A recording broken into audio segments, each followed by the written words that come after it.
Good morning, class 4th. How are you all? I hope you all are fine. So class, ये आपका हिंदी का period है. अपनी Hindi language की बुक निकालिए, कनक व्याकरण.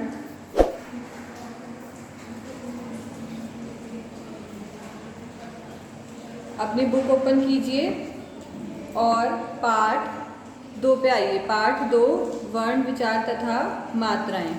आज से हम एक नया पाठ शुरू करने जा रहे हैं. पाठ 2 जिसका नाम है वर्ण, विचार तथा मात्राएं.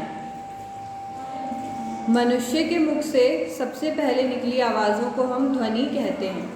मनुष्य यानी कि हमारे मुंह से जो सबसे पहले आवाज़ें निकलती हैं उन आवाज़ों को हम क्या कहते हैं? ध्वनि कहते हैं. ओके. प्रत्येक ध्वनि को लिखने के लिए अलग अलग चिन्ह बनाए गए हैं. हर ध्वनि को लिखने के लिए अलग अलग चिन्ह बनाए गए हैं. ये चिन्ह वर्ण नाम से जाने जाते हैं. इन चिन्हों को किस नाम से जानते हैं हम? वर्ण नाम से. ठीक है. वर्णों के समूह को एक निश्चित क्रम दिया गया है. वर्णों का जो समूह होता है, ग्रुप होता है, उसको एक निश्चित क्रम दिया गया है. मतलब एक क्रम से होते हैं, वो सीक्वेंस में होते हैं, जिसे हम क्या कहते हैं? वर्णमाला. समझ में आया आपको? जब हम वर्णों को सीक्वेंस वाइज लिखते हैं तो वो क्या बन जाती है? वर्णमाला बन जाती है. ठीक है. हिंदी भाषा के वर्ण 2 भाग में बांटे गए हैं. हिंदी भाषा के वर्ण कितने भागों में बांटे गए हैं? 2 भाषा में. ठीक है. पहला स्वर, दूसरा व्यंजन. आई होप आप सभी को पता है स्वर और व्यंजन 2 चीज़ें होती हैं ना. 2 भागों में बटे हुए हैं हिंदी के वर्ण. स्वर क्या होता है क्लास? अब जो वर्ण किसी दूसरे वर्ण की सहायता के बिना बोले या लिखे जाते हैं वे स्वर कहलाते हैं. ये हमने पिछली क्लासेस में पढ़ चुके हैं ना हम, कि जिन वर्णों को बोलने के लिए हमें बोलने या लिखने के लिए हमें किसी दूसरे वर्णों की सहायता की ज़रूरत होती है, तो वो क्या, कौन से वर्ण होते हैं? स्वर होते हैं. अ से लेके औ तक. ठीक है. अंग और आह भी होते हैं, वो भी किस में आते हैं? स्वर में आते हैं. ठीक है. इसके बाद क्या आते हैं? व्यंजन. जिन वर्णों को बोलने में स्वरों की सहायता लेनी पड़ती है वे क्या होते हैं? व्यंजन कहलाते हैं. जिन वर्णों को बोलने के लिए हमें किसकी सहायता लेनी पड़ती है? स्वरों की सहायता लेनी पड़ती है, वो क्या कहलाते हैं? व्यंजन कहलाते हैं. Okay everyone.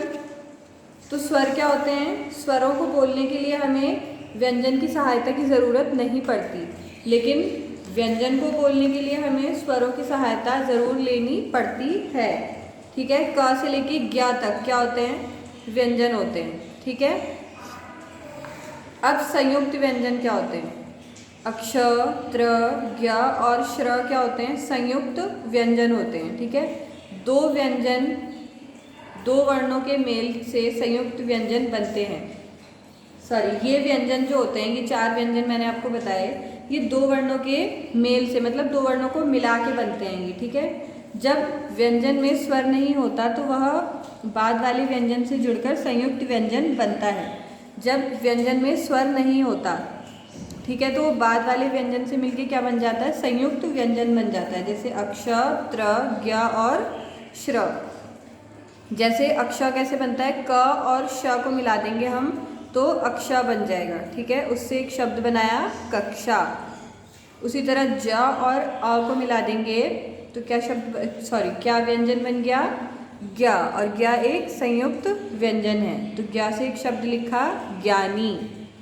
उसी तरह त और र, इन दोनों को मिला के एक संयुक्त व्यंजन बनता है त्र. ठीक है. मित्र. उसके बाद है श और र, इन दोनों को मिला देंगे तो एक संयुक्त व्यंजन बनता है श्र. ठीक है.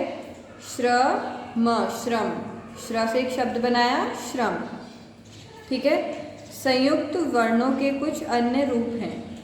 तो क्लास ये आपको याद रहेगा ना कि संयुक्त व्यंजन कितने होते हैं? 4 होते हैं. ठीक है. कौन कौन से? अक्ष, त्र, ज्ञ और श्र. ठीक है. संयुक्त व्यंजन इन्हें क्यों बोलते हैं? क्योंकि ये 2 से ज़्यादा व्यंजनों से मिलकर बनते हैं. अब संयुक्त वर्णों के कुछ अन्य रूप. अंतिम पाई हटाने पर ब और य मिलके क्या बन जाते हैं? प बन जाएंगे. ठीक है.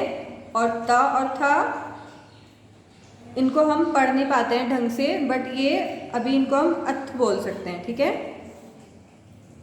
मध्य की पाई के बाद घुमाव को हटाने पर आधा का और पूरा का मिलके क बन जाएगा, ठीक है।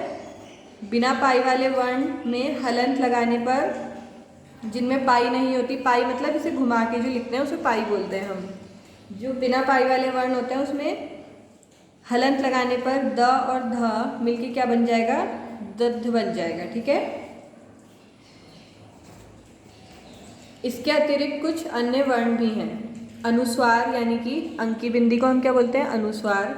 अनुनासिक चंद्र बिंदु को, और विसर्ग जो दो बिंदु होते हैं इनको हम विसर्ग बोलते हैं। अनुस्वार यानी कि अंकी बिंदी का उच्चारण नाक से किया जाता है, ठीक है। मंथन, कंधा। अनुनासिक का जो उच्चारण करते हैं हम वो गले और नाक दोनों से किया जाता है, ठीक है। पाँच, चांद। आप मुंह खोल के नहीं पढ़ेंगे तो इसकी सही आवाज़ नहीं निकलेगी। उसके बाद है विसर्ग। विसर्ग का उच्चारण सिर्फ गले से होता है। प्रातः, नमः, ठीक है, और ह की साउंड निकलती है। हिंदी में कुछ विदेशी प्रभाव से आई हुई ध्वनियाँ भी हैं, इन्हें आगत ध्वनि कहते हैं। जो विदेशी प्रभाव से आई हैं, ठीक है, विदेश में बोली जाती थी वो भाषा ध्वनियाँ, वो उन्हें क्या बोलते हैं हम, आगत ध्वनि बोलते हैं। जैसे कि औ, इसे क्या बोलते हैं हम, औ, ठीक है। तो इससे शब्द बनाया है बॉल और मॉल। फिर ये ज, ये क्या होता है, ज, जरा, नज़ाकत, जवाब, ठीक है। अगर ये ज के नीचे बिंदी नहीं होगी तो ये जा होगा, लेकिन अगर इसके नीचे बिंदी लगी है तो फिर इसको हम जा पढ़ते हैं, ठीक है। फिर है फ, ठीक है, सफेद, सिर्फ, बर्फ, ठीक है। फिर रा वर्ण के चार रूप मिलते हैं। रा वर्ण जो होता है उसके चार रूप होते हैं, ठीक है। एक होता है पूरा, जिसमें स्वर सहित, जिसमें स्वर होता है साथ में, ठीक है। जैसे कि ये पूरा, इसमें र प्लस अ मिलके क्या बनेगा, ये रा बनेगा। रा हलंत प्लस अ, तो ये रा बन जाएगा, ठीक है। हलंत हट जाएगा इसके नीचे से, तो क्या बना शब्द इससे, राम, रमज़ान, राह, ठीक है। फिर एक होता है आधा रा, जो हमेशा वर्ण के ऊपर लगता है, ठीक है, अगले वर्ण पे लगेगा। और जैसे सूर्य, तो या के ऊपर लगेगा ये। पूर्व, तो ये व के ऊपर लगेगा। आशीर्वाद, शा पे आवाज़ आ रही है लेकिन लगेगा अगले वर्ण पे, वा पे, ठीक है। उसके बाद है पूरा, एक होता है स्वर सहित व्यंजन पर। प्रकाश, प के नीचे लगता है ये, ठीक है। मतलब ये वाला जो रा होता है ये वर्णों के नीचे लगता है, ये वाला वर्णों के ऊपर लगता है, आधा रा, ठीक है। प्रकाश, कर्म, क्रम और चक्र। उसके बाद है ट, ड वर्णों पर, ये वर्णों के नीचे लगते हैं, जैसे ट्रक, ट्रेन, ड्रामा, ठीक है। ये जब आप कोई क्वेश्चन करेंगे तो उसके अकॉर्डिंग आपको ज़्यादा अच्छे से समझ में आएगा। मात्राएं, हिंदी में कुल 11 स्वर हैं। कितने स्वर हैं हिंदी में? कुल 11 स्वर हैं। इनमें से अ को छोड़कर बाकी स्वरों की अलग अलग मात्राएं होती हैं। आप सभी को पता है अ की कोई मात्रा नहीं होती, इसके अलावा जितने भी स्वर हैं उन सबकी अपनी मात्राएं होती हैं।